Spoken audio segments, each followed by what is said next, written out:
Binat, Ya, kalian tahu kan kalau yang namanya roh, arwah, atau setan tuh pada dasarnya emang bisa jadi ya berbagai bentuk atau wujudnya tuh bahkan kayak nggak jarang gitu kalau sosok-sosok ini nyerupai orang-orang yang kita kenal. Mm-mm. Dan kalau udah menyerupai orang-orang di sekitar kita, apalagi yang masih hidup ya, gue jamin pasti kita pun bakalan nggak ngeh kalau itu tuh setan. Sama kayak cerita pengalaman masa kecil yang dialamin sama cowok, sebut aja namanya Aduy. Pas dulu masih tinggal di salah satu desa yang nggak bisa disebut namanya karena katanya ya, untuk masyarakat desa di sana tuh ini tuh aib banget gitu cerita ini. Namanya tinggal di desa kan pasti udah ada hubungan yang jelas banget lah antara tetangga yang bisa dibilang akrab gitu kan, lebih kekeluargaan lah gitu. Bahkan saking deketnya, Aduh itu sampai bisa tahu siapa tetangganya yang lagi pergi karena nggak kelihatan lalu lalang gitu di desanya. Sampai suatu hari Aduh itu ngeh kalau ada salah satu tetangganya yang hilang. Tetangganya yang kebetulan suka bantu-bantu di rumahnya Aduh, sebut aja namanya Teh Yani. Karena kepo, Aduh nanya lah ke mamahnya. Yang dia tahu terakhir katanya si Teh Yani nih sempat berantem gede sama suaminya, terus rencananya tuh pengen pulang kampung. Makanya tuh dia nggak ngebantuin rumahnya si Aduh ini. Nggak ada yang mencurigakan sama sekali dari semua ini. Sampai akhirnya di satu malam, pas kebetulan Aduh lagi sendirian di rumah, si Teh Yani ini tiba-tiba datang bawa bayinya ke rumah Aduh tanpa ada kabar sama sekali. Malam itu Aduh itu inget banget sama si Teh Yani ini. Badan sama pakaiannya tuh kayak udah kotor gitu dan compang-camping. Di situ Teh Yani cuman minta tolong ke Aduh buat mampir beberapa jam sampai suaminya pergi dari rumah. Nah Teh Yani ini katanya perasaannya tuh nggak enak buat pulang, takut kenapa-napa, apalagi dia bawa bayinya yang masih kecil. Ya mau gimana lagi, diiyain tuh sama Aduh. Sampai pas Aduh jalan masuk ke rumah, persis di belakangnya Teh Yani, dia bisa ngelihat jelas banget hampir di sekujur tubuh badan Teteh ini, itu tuh kayak dipenuhin luka-luka sayatan, terus lebam-lebam biru. Tapi birunya tuh kayak biru aneh gitu loh, bukan kayak lebam biasa gitu, Bihnat. Dan pas Aduh coba megang kulit Teh Yani, katanya tuh dingin banget. Nah Aduh takut dong, di situ kayak dipikir, ini Teteh kenapa? Teteh diapain sama suaminya gitu. iya kayak KDRT ya. Tapi pas ditanya kayak gitu, Teh Yani tuh nggak jawab apa-apa. Dia cuma diem aja sambil kayak ngerintih kesakitan pelan gitu. Namanya masih kecil ya wajar lah, dia bingung gitu si Aduh kayak kejadian kayak gini nih kenapa Teh Yani gitu kan. Jadi detik itu terlintas di pikiran Aduh pokoknya Teh Yani sama bayinya itu kasihan. Makanya Aduh ngurusin mereka lah, dikasih makan, disuruh tidur, pokoknya apapun tuh dikasih lah di rumah Aduh itu. Udah tuh Aduh tuh langsung nyuruh Teh Yani duduk di meja makan buat disiapin makanan sama si Aduh. Dan kebetulan tuh emang ada makanan seadanya lah di rumah Aduh. Sambil masih ngegendong bayinya, si Teh Yani ini tuh kayak makan lahap banget Bihnat. Di situ tuh bener-bener kayak Aduh itu ngelihat Teh Yani tuh kayak nggak makan berhari-hari gitu makan lahapnya. Nah kejadian pertama nih dimulai di sini. Jadi Aduh itu niatnya baik, ngebikinin teh buat Teh Yani di dapur. Dan karena posisi dapurnya ini ada di belakang Teh Yani duduk, makanya si Aduh itu pas nganter otomatis lewat belakang badannya si Teh Yani dong biar sopan. Tapi pas Aduh jalan nganter teh, Aduh tuh ngerasa kayak kakinya tuh nginjak sesuatu lembek-lembek di lantai gitu Bihnat. Pas dilihat ke bawah, ternyata di bawah itu dia lagi nginjek banyak banget nasi sama beberapa lauk berkuah berceceran di lantai. Nah lauknya itu mirip banget sama apa yang dia hidangin ke Teh Yani.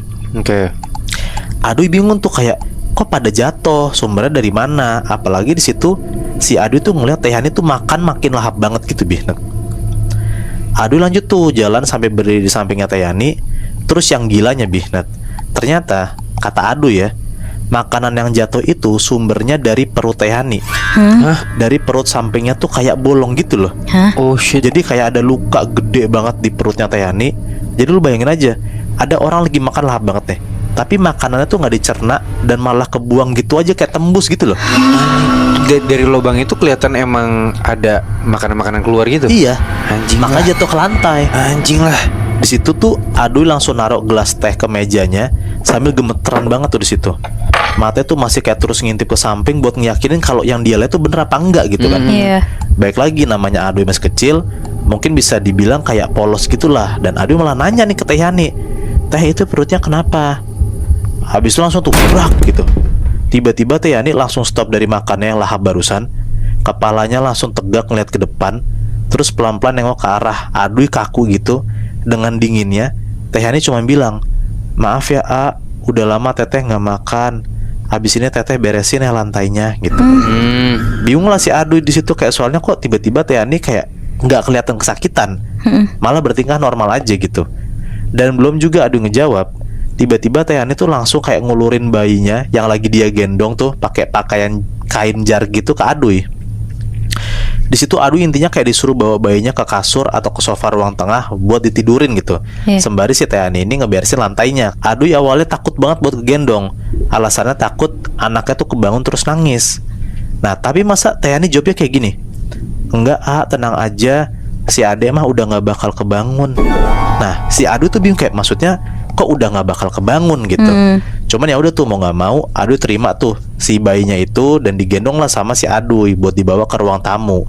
Udahlah jalan-jalan-jalan, akhirnya sampai tuh Aduy di salah satu sofa di ruang tamunya Aduy. Aduy langsung naruh bayinya Teh Yani di sofa sebisa dia lah pokoknya biar nggak kebangun gitu bayinya. Kalau Aduy inget-inget lagi, katanya sih emang dia tuh salah naruh bayinya gitu. Katanya posisinya itu bisa dibilang kayak mepet banget sama pinggiran sofa. Dan bener aja Bihnat, baru aja jalan ke ruang dalam, abis si Aduy naruh bayinya, tiba-tiba kayak bruk gitu. Ada suara kayak anak kecil jatuh ke lantai. Aduh. Panik lah si Aduy kan, dia langsung tuh balik badan dan buru-buru cek ke sofa ruang tamu buat ngecek si bayinya si Teh Yani ini. Tapi pas dicek, kain jarik bayinya Teh Yani ini masih ada di sofa.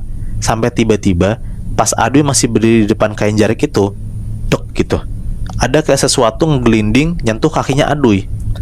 Ternyata beneran Bihnat, ada yang jatuh ngegelinding di lantai. Pas Aduy nengok pelan-pelan ke bawah, ternyata yang ngegelinding di lantai dan nyentuh kakinya Aduy itu adalah kepala bayinya Teh Yani yang digendong Aduy tadi. Anjir. Pisah sama badannya penuh darah gitu. Gila kan? Aduy kaget banget, dia teriak di situ. Dia langsung lari tuh masuk ke dalam rumah buat laporan ke Teh Yani. Tapi pas nyampe meja makan, Teh Yani tuh udah hilang, udah nggak ada di meja makan itu gitu. Sampai akhirnya dari kejauhan kedengeran tuh kayak biur gitu. Kayak ada suara orang mandi di kamar mandinya Aduy. Nah Aduy mikir, fix itu mah Teh Yani. Kan dia di rumah sendirian kan, soalnya selain ada Teh Yani siapa lagi gitu. Iya. Sambil gemeteran sebadan, Aduy langsung nyamperin tuh ke kamar mandi. Tapi ya nggak berani masuk karena kan takutnya ada sosok siapa gitu kan. Padahal pintunya pun juga nggak ketutup full gitu, pintu kamar mandinya.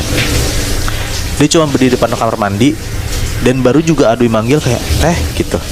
Dari dalam kedengeran jelas banget suara Teh Yani nyaut tapi langsung bilang kayak gini, "Maaf ya A, Teteh udah gak bisa bantu Ambu lagi. Sekarang giliran AA yang bantu temuin Teteh malam ini."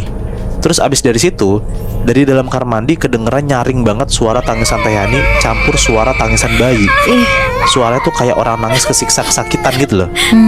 Dan pelan-pelan juga dari kejauhan Aduy bisa ngelihat ada air yang ngalir ke lantai ke arah saluran pembuangan air gitu. Dan ini tuh bukan air biasa, warnanya merah dan fix banget itu darah. Gak ngecek isi kamar mandinya apa, Aduy langsung nekat lari keluar rumah sambil kayak teriak-teriak minta tolong sambil nangis gitu, ketakutan kan anak kecil kan. Pas banget di tengah lari, dia ketemu sama banyak rombongan tetangganya yang tumben banget pada keluar malam. Aduy ngikutin tuh akhirnya jalan barengan sama tetangga-tetangganya itu. Yang penting dia nggak sendirian lah pokoknya.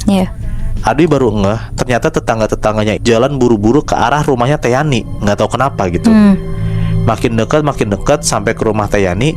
Jujur baunya tuh kayak nggak enak banget, kayak bau bangkai hewan gitu loh yang udah busuk berhari-hari. Dari dalam rumah Aduy tuh ngedenger ada suara teriakan sama tangisan ibu-ibu tetangga sambil kayak keluar rumah Teh Yani gitu.